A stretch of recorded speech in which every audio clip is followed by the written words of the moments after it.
இதுவரையிலும் நாங்கள் முடிக்காத 95% முடித்த பணிகளை 5% முடித்துவிட்டு கல்வெட்டிலே போட்டவர்கள் அவர்கள்.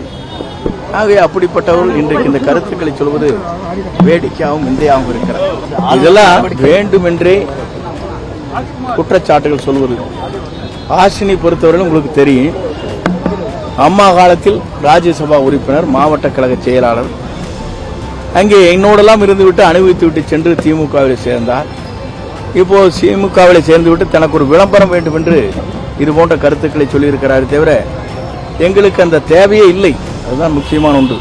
எதிர்க்கட்சியிலே அமர்ந்து கொண்டிருப்பவர் இந்த காரியத்தை செய்து கொண்டிருப்பது வழக்கம்.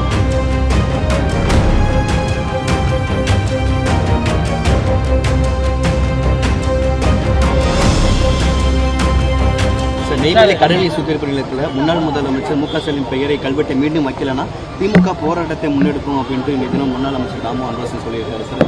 ஒவ்வொருடைய கருத்துக்கள் வேறு. ஒரு அரசு வருகின்ற போது அந்த அரசு செய்கின்ற திட்டங்களை நிறைவேற்றி இறுதியில் எந்த பணிகளை முடிக்கிறார்களோ அந்த பணிகள் முடிக்கின்ற போது அதற்கு பொறுப்பேற்றிருக்கிற அதை துவங்கி வைக்கிற முதலமைச்சர் தான் அதில் இடம்பெறுவார்களே தவிர இதுவரையிலும் இருக்கின்ற நிலைப்பாடுகள்.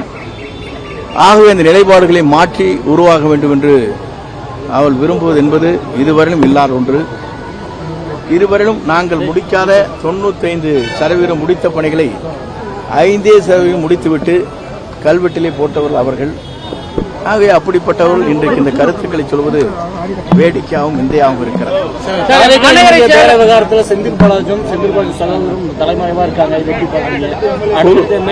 பொதுவாக எங்களை பொறுத்தவரையிலும் எங்களுடைய சட்டமன்ற உறுப்பினர்களை விலை பேசுவது, குதிரை பேரம் நடத்துவது என்பது தமிழ்நாட்டின் வரலாற்றில் ஒரு ஆட்சி அமைந்ததற்கு பிறகு இந்த ஆட்சிக்கு பல்வேறு கருத்துக்களை சொல்ல வேண்டியவர்கள் நல்ல கருத்துக்களை சொல்லி நாட்டு மக்களை எதிர்க்கட்சி வரிசையிலே அமர்ந்து கொண்டு பேச வேண்டியவர்கள் இந்த பணிகளை ஆற்றியிருப்பது என்பது ஒரு வெட்கக்கேடான விஷயம்.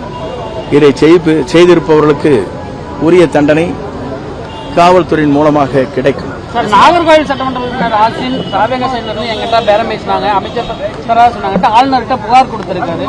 இதெல்லாம் வேண்டுமென்றே குற்றச்சாட்டுகள் சொல்வது.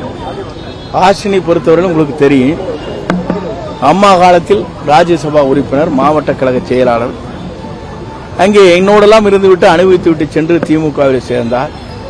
இப்போ திமுகவில் சேர்ந்துவிட்டு தனக்கு ஒரு விளம்பரம் வேண்டும் என்று இது போன்ற கருத்துக்களை சொல்லியிருக்கிறார். தவிர எங்களுக்கு அந்த தேவையே இல்லை.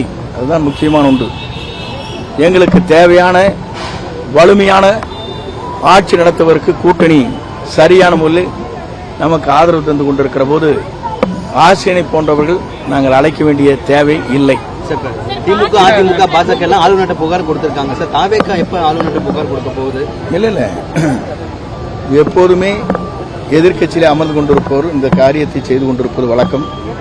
எங்களை பொறுத்தவரையும் நாங்கள் தூய்மையாகவும் நேர்மையாகவும் கண்ணியத்தோடும் இந்த நாட்டை காப்பதற்காக நம்முடைய தமிழக முதலமைச்சர் அவர்கள் நாள்தோறும் திட்டங்களை உருவாக்கி வருகிறார்கள். ஆகவே மக்கள் அவர் பின்னாலே நிற்கிறார். சார், கூட்டணி கட்சிகளோட பேச்சுவார்த்தை